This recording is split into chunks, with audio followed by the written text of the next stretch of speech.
I'm sure you have heard much about pollution generated by nickel industry in Indonesia. But there are other lesser-known problems that we need to talk about. 1. Deforestation, and 2. Land grabbing.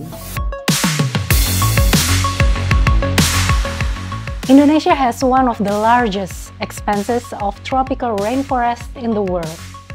Unfortunately, according to environmental organization Auriga Nusantara, almost 25 million hectares of Indonesian forests have been given away for extractive industries, including nickel.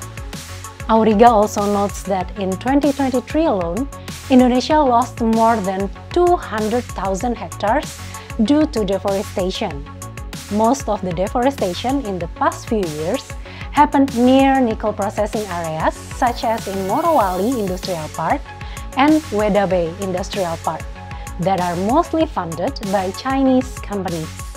Ketika tambang ini hadir dan melakukan land clearing atau pembukaan lahan secara masif, secara luas, ribuan hektar, di sini mulai timbul ketika hujan banjir, kemudian jalanan becek, dan ketika musim panas itu debunya luar biasa. Jadi tiap hari orang harus merogoh dompet untuk membeli masker. Tiap hari orang harus membeli masker untuk melindungi diri dari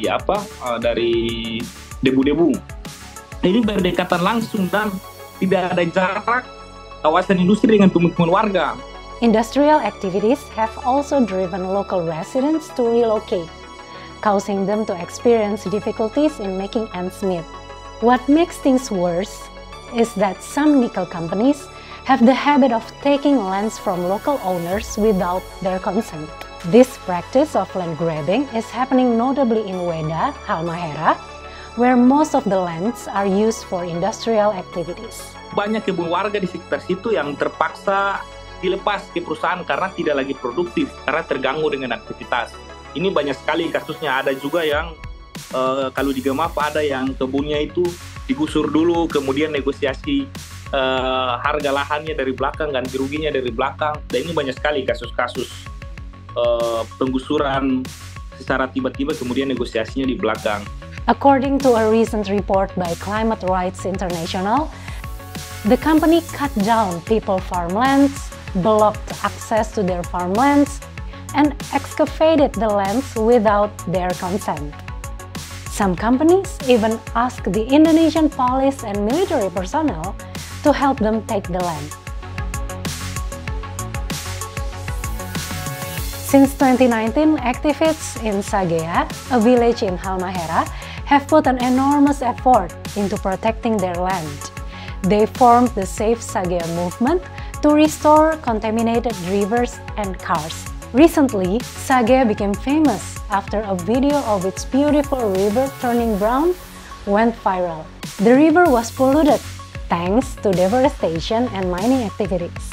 Save Sagea has notified the government but is still waiting for a resolution. Yang pertama harus evaluasi yang ada, karena saat ini kontrol terhadap misalnya tanggung jawab lingkungannya perusahaan tidak ada sama sekali. Perusahaan banyak sekali melanggar aturan-aturan kok. Banyak sungai yang dia timbun, kemudian sedimen pondnya yang rusak, dan ketika wilayah kawasan yang ditambang juga langsung masuk di aliran sungai, dan ini berdampak langsung terhadap kehidupan masyarakat. Dan saya pikir pemerintah harus melakukan evaluasi secara penuh. It all sounds very devastating indeed. But we should keep the hope alive and be in solidarity to protect our environment and our people. Thank you for watching this video. See you on the next episode.